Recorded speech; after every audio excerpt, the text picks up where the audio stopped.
जय माता दी दोस्तों। मैं राकेश कुमार स्वागत करता हूं आपका अपने YouTube चैनल पे।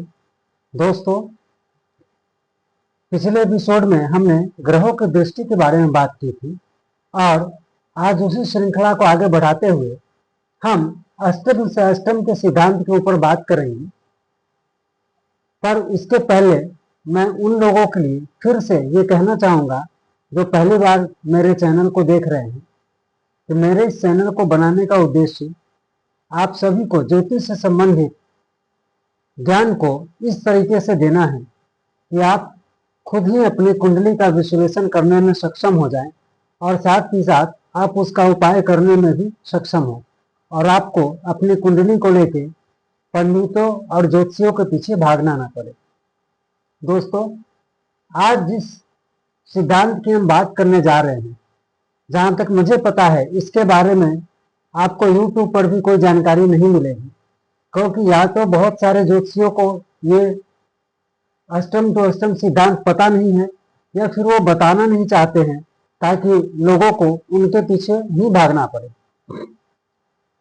ज्योतिष शास्त्र में कुंडली का विश्लेषण करने के लिए और मारक ग्रहों के बारे में जानने के लिए अष्टम टू अष्टम सिद्धांत महर्षि पराशर ने दिया था और कुंडली के मारक ग्रहों के विश्लेषण में यह बहुत ही महत्वपूर्ण भूमिका निभाता है। तो आइए हम शुरू करते हैं कि ये अष्टम से अष्टम थ्योरी क्या है और ये किस तरीके से मारक ग्रहों को पहचानने में हमारी मदद करती है।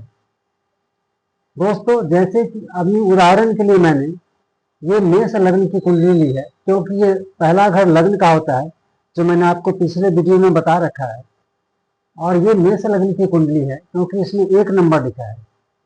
पहला लग्न का घर यानी कि हम खुद होते हैं, और लग्न के घर से 12वां जो ये घर होता है ये व्यय का घर होता है। उसी तरीके से कुंडली में जो 8वां घर है, जिसे मृत्यु का घर, बहुत सारे लोग इसे आयु का घर भी बोलते हैं या आयु भाव बोलते हैं। इससे जब हम 12वां घर देखेंगे तो ये 7वां घर हुआ, जो कि मृत्यु का व्यय माना जाता है।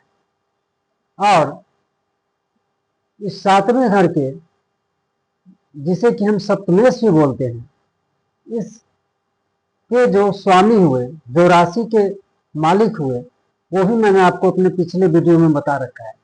वो क्योंकि यह मेष लग्न है और मेष राशि है, तो इस लग्न के जो स्वामी है मंगल, उसके अति शत्रु है, क्योंकि मंगल देवताओं में गिने जाते हैं और शुक्र दानवों में गिने जाते हैं। इसीलिए 7वें घर के स्वामी इस लग्न कुंडली के लिए अति मारक ग्रह बन जाएंगे और वो अपनी दशा और अंतर्दशा में अशुभ फल ही देंगे। उसी तरीके से हम जब 8वें से 8वां, 1 2 3 4 5 6 7 8, ये तीसरा घर हुआ, और इस तीसरे घर से फिर जो 12वां घर या दूसरा घर हुआ, उसके स्वामी फिर से शुक्रदेव बने, जो कि लग्नेश मंगल के अति शत्रु हैं, और फिर वह यहाँ पे भी इस कुंडली के लिए मारक ग्रह बन गए। तो इस तरीके से हम देखते हैं कि कैसे ये अष्टम से अष्टम का सिद्धांत काम करता है और इसकी मदद से हम कैसे कुंडली के मारक ग्रहों का विश्लेषण करते हैं। पर इसमें मैं आपको एक चीज बता देना चाहूंगा कि 4 लग्न ऐसे हैं जिसपे कि ये थ्योरी लागू नहीं होती है। उनके बारे में मैं अभी आपको आगे बताऊंगा कि वो 4 लग्न ऐसे कौन से हैं जिसपे कि ये नियम लागू नहीं होता है। तो दोस्तों, हमने देखा कि 8वें से 8वां घर तीसरा और फिर तीसरे से 12वां घर दूसरा बना। इस तरीके से कुंडली का के सप्तमेश का स्वामी और 8वें से 8वें के हिसाब से इस दूसरे भाव के स्वामी जो शुक्र देवता है, लग्न के स्वामी मेष के अति शत्रु होने के कारण इस कुंडली के मारक ग्रह बन गए। अब हम बात करते हैं दोस्तों इन 4 लग्नों के बारे में, जिसमें कि ये नियम लागू नहीं होता है।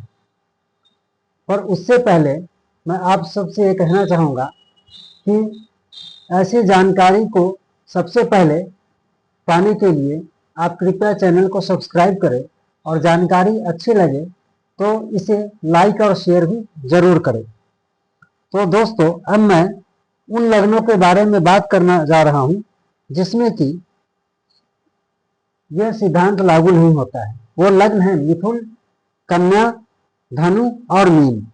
यह 4 लग्न ऐसे हैं जिसमें 7वें घर का मालिक मारक नहीं होता है, क्योंकि लग्नेश के साथ उनका शत्रुता उनकी शत्रुता नहीं होती है, सम का संबंध होता है, जिसे कि आप ग्रहों से दृष्टि और मित्र और शत्रु ग्रह के ऊपर जिन्होंने वीडियो बना रखा है उससे आप और अच्छी तरीके से समझ सकते हैं। बहुत सारे ऐसे झोला छाप पंडित हैं जो बुध और गुरु को आपस में शत्रु बताते हैं, पर समझने वाली बात है कि गुरु ज्ञान है और बुध बुद्धि, जो कि एक दूसरे के पूरक हैं और एक दूसरे के बिना अधूरे हैं, क्योंकि बिना बुद्धि के ना तो हम ज्ञान पा सकते हैं और ना ज्ञान के अभाव में हम अपनी बुद्धि का उपयोग ही कर सकते हैं। इसीलिए जो 4 लग्न हैं मिथुन, कन्या, धनु और मीन, इन 4 लग्नों में यह अष्टम से अष्टम का सिद्धांत लागू नहीं होता है। बाकी सारी लग्न कुंडलियों पे यह सिद्धांत लागू होता है। तो एक बार मैं फिर से आपको बता दूं कि कुंडली का 8वां भाव और यहां से 12वां 7वां घर जो मृत्यु का व्यय स्थान माना जाता है, यह लग्नेश का शत्रु होने पे इस कुंडली का मारक ग्रह बन जाता है। और फिर 8वें घर से 8वां तीसरा घर और इससे फिर 12वां दूसरा घर, इसके स्वामी भी जब लग्नेश के शत्रु होते हैं तो यह भी कुंडली का मारक ग्रह बन जाता है। तो दोस्तों, ये तो हो गई हमारी अष्टम से अष्टम सिद्धांत की बात।